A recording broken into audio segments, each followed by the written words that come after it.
Selamlar, hoş geldiniz. Bugün ofisteyim. Teknolojik aletleri nasıl kullandığımı göstermek istiyorum. Özellikle bilgisayarı ve telefonu kullanmak benim için aslında günlük hayatta çok yaptığım şey ama yine de zorlayıcı. Bunlar için bazı çözüm yöntemlerim var. Hadi bakalım. Albinizmle ilgili Wikipedia'da bir araştırma yapıyorum. Bu sayfaya ilk girdiğimde ki tarayıcı boyutum %100 olmasına rağmen buradaki yazıları okumam için benim bu yakınlığa gelmem lazım. Okuyalım. Albinizm derideki melanositlerin melanin pigmentini üretebilmeleri için gerekli olan tirosinaza ki bunları okumak zor eğer ezbere bilmiyorsanız. Ezbere biliyorsanız beyin tamamlıyor. Eksikliği sonucu ortaya çıkan doğumsal bir hastalıktır. Bu hastalığa albinizm, hastalara da albino denir. Çok güzel. Daha iyisi var. Bunu touchpad'iniz sayesinde büyüterek buradaki görme oranınızı arttırabilirsiniz. Ve çok rahat bir şekilde tabii yine yaklaşmak lazım. Bu çünkü artık bir alışkanlık oldu diyebiliriz. O yüzden burada yine yakınlaşarak bunları okumak mümkün. Çok iyi oluyor ama bazı siteler ya da mesela maillerde çok oluyor bu. Bazı mailler bu touchpad ile büyütmeye izin vermiyorlar ve onu büyütemiyorsunuz. O cidden sorun oluyor. Şu an gayet iyi gidiyoruz. Okuyalım. Deri ve gözlerin etkilendiği albinizm türüne okulokoteniz albinizm denir. Canlılara, deriye, gözlere, pullara, kıllara, kürklere veya benzeri rengi veren pigmentlerin gibi gidiyor. Bir diğer yöntem. Burada üst tarafta tarayıcı kısmı var biliyorsunuz. Orada bunun boyutunu, zoom'u 150'ye ya da 175'e çıkartırsanız site biraz bozuluyor. Yani yazı alanı daralıyor falan, hani bu ayarlar bozuluyor epey. Ama bu da bir büyütme yöntemi. Bir sitenin tarayıcı boyutu büyütülse de bozulmamasını biz erişilebilirlik çalışmaları adı altında bazı çalışmalar yapıyoruz ve böyle sağlayabiliyoruz. Bazı web siteleri bunlara çok entegreler. Yani yazı boyutu büyütülse de web sitesinin görünümü değişmiyor. Maalesef bazı web siteleri bu boyutları büyüttüğünüz anda kayıyor. Görsel ya da yazılar farklı yerlere gidiyor ve göremiyorsunuz standart şekilde ve bir yere tıklayamıyorsunuz da biraz kötü bir kullanım oluyor. Deri ve gözlerin etkilendiği albinizm türüne burayı okumuştuk. Aşağı iniyorum. Çeşitleri. 2 türü albinizm vardır. Ancak albinizm denildiği kadar yaygın bir dakika okuyamadım. 2 tür albinizm vardır. Birincisi bu yanlış. 21 tür albinizm vardır. Lütfen. Bunları böyle anlatmış derken sayfayı bitirdik.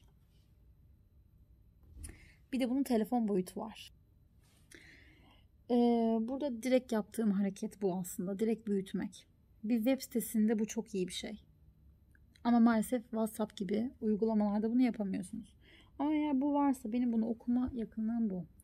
Albinizm deride melanositlerin merinin pigmenti üretebilmeleri için gerekli olan bir şeyleri enzimin eksikliğinin sonucu ortaya çıkan doğumsal bir hastalıktır. Okey. Ama bakın bunu okuduğum boyut şu.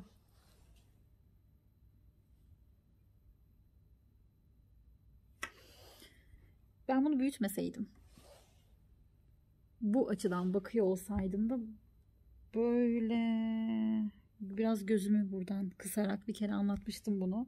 Gözümü buradan kısarak albinizm falan gibi okuyor olmam lazım. Mesela şunu okuyalım.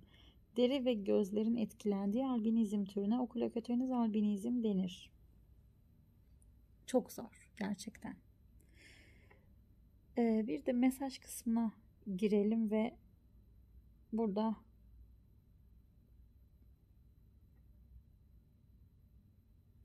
erkek arkadaşım olan konuşmamız. Ben bugün zam aldım. Bununla ilgili bir mesajlaşmamız var burada. Benim bunu okuma yakınlığım şu. Zam aldım. Bir de şey demişim. Bugün hiçbir şey yemedim. Su bile içmedim. Burada biraz serzenişlerim. Derken benim bunu okuma boyutum bu. Bunu büyütmenin bir yöntemi var. iPhone'larda 3 parmakla, tabii bunu erişebilirlikten açmak lazım. 2 telefon içinde konuşuyorum. Hem Android hem iOS. iPhone'da 3 parmakla telefonu böyle büyüttüğünüzde ve sonra işte bunun bir açma ayarı var şöyle. Bunu çok yakın şekilde ve iyi bir şekilde kullanabilirsiniz ve sayfayı da şöyle uzağa yakına sağa sola kaydırarak kullanabilirsiniz. Android'lerde de yine erişilebilirliği açtığımızda bu sefer erişilebilirlik simgesi çıkıyor şu alt kısımda. Ona tıkladığınızda ve bir yere büyütmek istediğiniz yere dokunduğunuzda orayı büyütüyor. Böyle çok güzel avantajlar var. Bunları kullanmak lazım. Instagram gibi sayfalarda da mesela benim Instagram hesabım. Benim burada gördüğünüz yazıları okumam için şöyle falan kullanmam lazım ki bakın. Bir de ben telefonumu tabii yazı boyutunu büyütüyorum.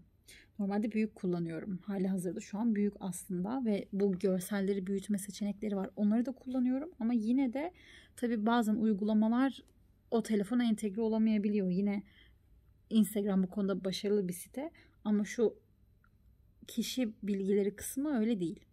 O yüzden benim bunu okumam için yine şöyle gözümle kıstırmam ve çok yakından bakmam lazım. Beni izlediğiniz için teşekkür ederim.